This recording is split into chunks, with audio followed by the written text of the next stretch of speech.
আজকে মুসলমানদের মাদ্রাসা বন্ধ করে দাও, মসজিদকে বন্ধ করে দাও, মসজিদকে ভেঙে খান খান করে উড়িয়ে দিয়ে 800 বছরকার পুরাতন মসজিদকে একেবারে রাতের অন্ধকারে জিসিবি দিয়ে ভেঙে চৌচির করে দিয়ে সেখানে প্ল্যান তৈরি করলো মন্দির হবে। এইভাবে করে মুসলমানদের একের পর এক মসজিদগুলিকে দখল করে তারা মন্দির তৈরি করবে।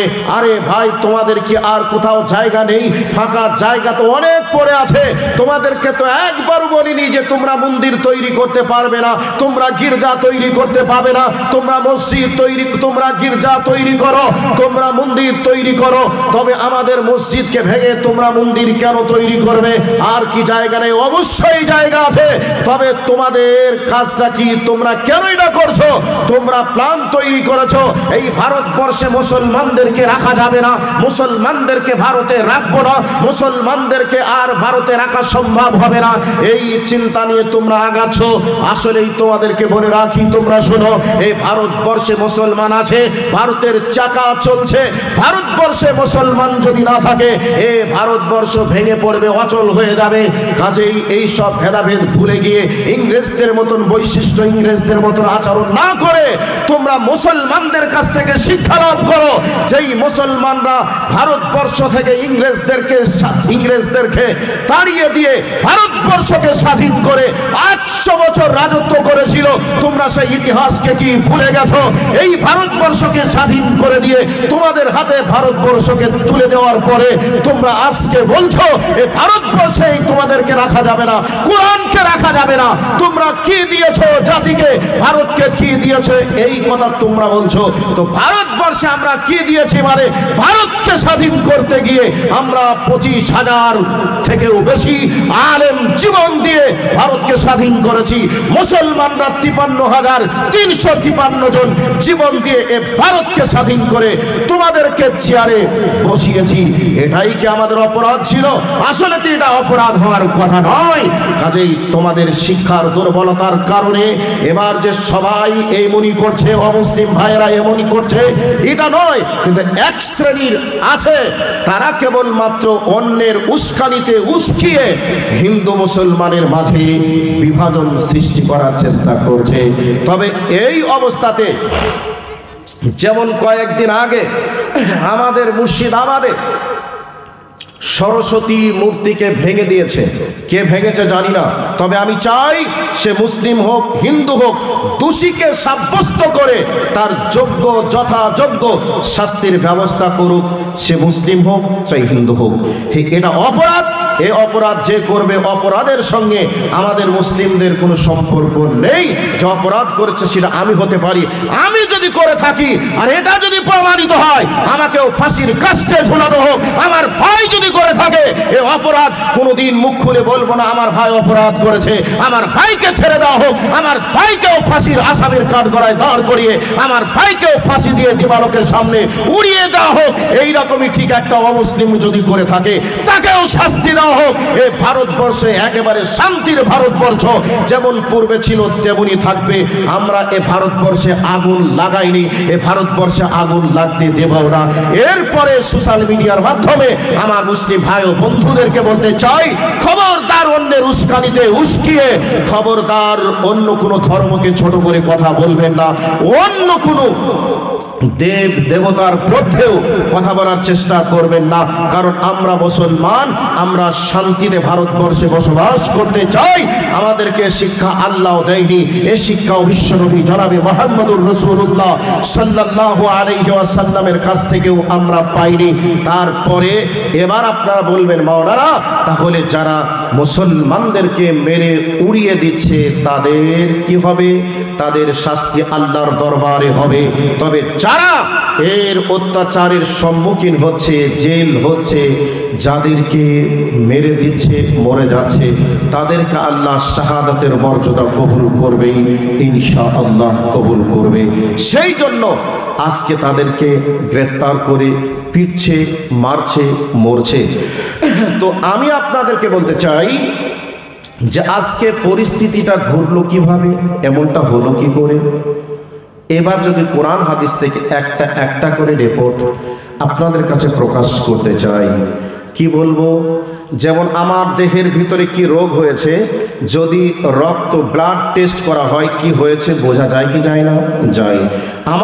আমার বডির ভিতরে কি হয়েছে যদি এক্সরে করা হয়, এমআরআই করা হয়, যেমন আমার বডির ভিতরে কোথায় কি হয়েছে সব যেমন প্রকাশ করে দেওয়া হয়, প্রকাশ হয়ে যায়। ঠিক পরিস্থিতি পরিবেশটা এমন কেন হলো?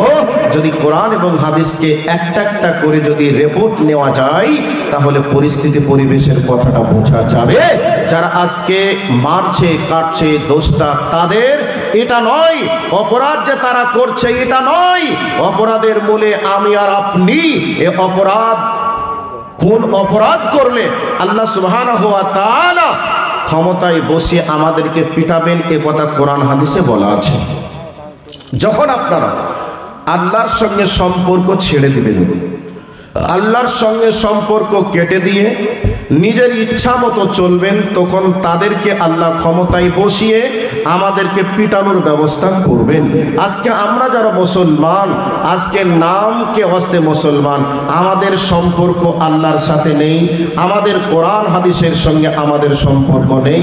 এবার যদি কথা আমি বলি তাহলে আপনারা বলবেন যে আপনি কেমন কথা বলছেন। জি, একেবারে ঠিক বলছি, ঠিক বলছি। এবার আপনাদেরকে বলি, আল্লাহ সুবহানাহু ওয়া তাআলা কোরআনুল কারীমের মধ্যে বলেছেন, বিসমিল্লাহির রহমানির রহিম, আফাতুমিনুনা বিবাযিল কিতাবি ওয়া তাকফুরুনা বিবা'দ।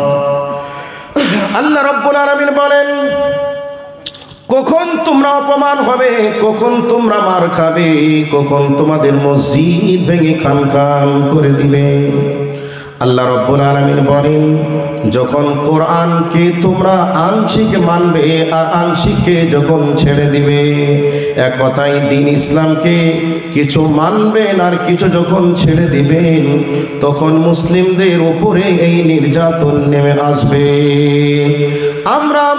আমাদের সুবিধা হয়েছে, আমরা নামাজ পড়ি, ওই ব্যক্তির উপরে আল্লাহ পাক ওই ব্যক্তির উপরে যাকাত ফরজ করেছে, আমরা যাকাত দেই না, এরকম মানুষ আছে না? নেই, আছে। আমার ভাই, আমার বন্ধুরা, আপনাদেরকে বলছি, এ বিষয়টা কথা বলতে গেলে অনেকটা সময়ের প্রয়োজন হয়ে যাবে। আপনারা যারা রয়েছেন তাদেরকে বলছি, এটা হলো একটা মাদ্রাসা কেন্দ্রিক আয়োজিত সভা। এই মাদ্রাসা কেন্দ্রিক আয়োজিত সভাতে অত্র এলাকার মানুষের আসার প্রয়োজন ছিল কি ছিল না? একটু কথা বলুন, ছিল কি ছিল না? এবার বলবেন ছিল, এরপরেও কেন আসেনি? তখন বলবে মাদ্রাসার যে কমিটি আছে, মাদ্রাসার যে শিক্ষক আছে, ওই শিক্ষক আমাদেরকে ঠিকমতো করে দান, সেই ঠিকমতো করে আমাদেরকে দাওয়াত দেয়নি, আমাদের সঙ্গে পরামর্শ করেনি। এই অজুহাত দেখিয়ে আপনার এখান থেকে না আসার কারণটা আপনারা বলতে চাইবেন। বন্ধুরে, আপনাদেরকে স্পষ্ট বলে দিই, আপনাদের এখান থেকে যে নাগর ব্রিজ আছে, ওই নাগর ব্রিজে যদি কোনো একটা নায়ক আসে, কোনো একটা নায়িকা আসে, বা রাজনৈতিক দলের যদি কোনো নেতা আসে, আমরা সেখানে ওই নেতার কথা শোনার জন্য আর নায়ক নায়িকার গান শোনার জন্য, তার চেহারা দেখার জন্য আমরা একেবারে সকলে লাইন ধরে গিয়ে ভিড় জমাই কি জমাই না? এবার বলবেন জমাই। আচ্ছা বলুন তো, তাহলে ওই জায়গায় এমন কে এসেছিল, এমন কোন ভাষাতে আপনাকে বলেছিল, যেই ভাষাতে আপনি মুগ্ধ হয়ে গেলেন, যেই ভাষা শুনে আপনার মন জয় হয়ে গেল, আর আপনি সেখানে শত কাজ বাদ দিয়ে দলের পর দল আপনারা লাইন ধরে টিকিট কেটে কেটে নায়ক নায়িকার চেহারা দেখতে চলে গেলেন? যায় কি যায় না? যাই। বন্ধুরে, আমরা দ্বীন ইসলামের বিরুদ্ধে যে কাজ, বা যেখানে দ্বীন ইসলামের মানে এক কথায় নায়ক নায়িকা গায়ক গায়িকা যেখানে আছে, ওটা হলো দ্বীন ইসলামের বিরুদ্ধে, কোরআন হাদিসের বাইরের কাজ। ওইখানে যাওয়ার ব্যাপারে আমাদের কোনো রকমের কোনো ভাবনা চিন্তা থাকে না, বরং এসেছে আমাদেরকে যেতে হবে। ওই জায়গায় যাওয়ার জন্য আমাদেরকে মিস্টার ইবলিস আমাদেরকে একবারে উৎফুল্লিত করে তোলে, আমরা লাইন ধরে চলে যাই, সেখানে কোনো ভুল ধরার চেষ্টা করি না। যেই জায়গাতে কোরআন এবং হাদিসের কথা আলোচনা হবে, যেই জায়গায় কোরআন এবং হাদিসের সুন্নাহর বিষয় নিয়ে আলোচনা হবে, ওই জায়গা আসার ব্যাপারে আমরা বিভিন্ন রকমের মতনক্কশ তৈরি করার চেষ্টা করি। মৌলানাটা ভালো নয়, মাদ্রাসার কমিটি ভালো নয়, পরামর্শ আমাদের সঙ্গে করে নাই, এইভাবে একের পর এক অজুহাত দেখে আপনি আপনার পরকালের ক্ষতি করছেন। এই বিষয়ে আপনার কি কোনো হোশ আছে, কোনো জ্ঞান আছে? এই জায়গায় যত রকমের যুক্তি, যত রকমের মত পথ দেখানোর জন্য ইবলিস আপনাকে উৎসাহিত করেছে, করবে, এ ব্যাপারে আপনার কোনো টেনশন, আপনার কোনো চিন্তা নেই, গবেষণা নেই। আল্লাহ রাব্বুল আলামিন বলেন, আফাতুমিনুনা বিবাযিল কিতাবি ওয়া তাকফুরুনা বিবাদ। আমার আল্লাহ বলেন, যখন তোমরা কোরআন এবং হাদিসকে কিছু মানবে আর কিছু যখন ছেড়ে দিবে, তখন তোমরা দেখে নিবে দুনিয়ার বুকে তোমরা লাঞ্ছিত হবে, অপমানিত হবে, নির্যাতিত হবে, তোমাদেরকে ধরে মারবে, কাটবে, তোমাদের সামনে তোমার মুখের দাড়ি চিপে ধরে জয় শ্রীরাম বলো এগুলি বলবে। এগুলি দোষ তাদের, এটা নয়। তুমি আংশিক মুসলমান হয়ে আছো, এই জন্যে তোমার উপরে এইরকম জুলুম চলছে। এই জুলুম কখন বার হবে? জুলুম থেকে আপনি তখনই জুলুম থেকে আপনি বেঁচে যেতে পারবেন যখন আপনি একজন পূর্ণ ঈমানদার, পূর্ণ মুমিন হতে পারবেন। আমার ভাই, আমার বন্ধুরা, এটা হলো একটা মাদ্রাসা কেন্দ্রিক একটা আয়োজিত সভা। এই মাদ্রাসার জন্য টাকার প্রয়োজন আছে, বুদ্ধির প্রয়োজন আছে, ছেলের প্রয়োজন আছে, মেয়ের প্রয়োজন আছে। তবে আপনি ইবলিসের দ্বারা পরিচালিত হয়ে আপনি মাদ্রাসার প্রোগ্রামটাকে আপনি কি করে ডাউন হয় তার চেষ্টা করলেন, তাহলে এই জায়গায় আপনার মুস্টার ইবলিসের কাজটা আপনি করে দিলেন। ইবলিস অন্যায় করার কারণে সে জাহান্নামে যাবে, আর ইবলিসের কাজ করার কারণে আপনার জায়গাটা কোথায় হবে? সেই জন্য বলছিলাম, যে জায়গায় কোরআন হাদিসের কথা হবে, সব রকমের ভেদাভেদ ভুলে গিয়ে, সব রকমের ভুল ভ্রান্তিকে ভুলে গিয়ে আমাদেরকে সেই জায়গায় সাপোর্ট দিয়ে, সেই জায়গায় ঝাঁপ দিয়ে অবশ্যই মাদ্রাসা মসজিদের কাজকে সফল করার চেষ্টা আমাদেরকে করতে হবে। যদি আমরা করতে পারি তবে আমরা মুমিন মুসলমান হতে পারবো। মুমিন মুসলমান হতে গেলে কোরআন হাদিসের ব্যাপারে কোনো রকমের মতনৈক্য, কোনো রকমের চিন্তা ভাবনা গবেষণা চলবে না। কোরআন হাদিসের আলোচনা হচ্ছে মানে আমাদেরকে যেতে হবে, কোরআন হাদিস শুনতে হবে, আমার জীবনকে গড়ে তুলতে হবে কোরআন হাদিস অনুযায়ী। এই চিন্তাকে সামনে রেখে আমাকে আপনাকে আগিয়ে যেতে হবে। আপনি সেখানে এসে বিদ্যা দিয়ে সাহায্য করবেন, বুদ্ধি দিয়ে সাহায্য করবেন, সেখানে দৈহিক শ্রম দিয়ে সাহায্য করবেন, সেখানে আর্থিক সাহায্য করবেন। আপনি 5000 পারবেন না, আপনি 500 পারবেন, 500 পারবেন আপনি 50 পারবেন, 50 পারবেন আপনি 5 টাকা পারবেন, 5 টাকা পারবেন আপনি 1 টাকা পারবেন। এভাবে দিয়েও যদি আপনি দ্বীন ইসলামের সাহায্য করেন, এর বিনিময়ে আপনাকে আল্লাহ জান্নাত দিবেন। সেই দিকে লক্ষ্য রেখে আপনাকে দ্বীন ইসলামের কাজ করার ব্যাপারে কোনো রকমের মতনৈক্য না করে আপনাকে দ্বীন ইসলামের পক্ষে কথা বলে পাশে থেকে দ্বীন ইসলামের সাহায্যের হাতটা আপনাকে বাড়াতে হবে। সেই জন্য বাবাজি ভাই জীবন যারা রয়েছেন, আমার মা ও বোন যারা রয়েছেন, সবার কাছে অনুরোধ জানাচ্ছি, দ্বীন ইসলামের ব্যাপারে চিন্তা গবেষণা আপনারা করতে যাবেন, ভুল হবে। দ্বীন ইসলামের চিন্তা গবেষণা যারা আছেন, মুহাদ্দিসিন কেরাম, তারপরে মুফাসসিরিন কেরাম যারা আছেন, তেনারা চিন্তা গবেষণা করবেন। মাদ্রাসা আছে, যেমন পারবেন তেমন দিবেন। তো যাই হোক, বক্তব্য যদি রাখতে হয় সামনে শ্রোতা থাকতে হয়, কিন্তু শ্রোতা নেই, কি বক্তব্য রাখবো?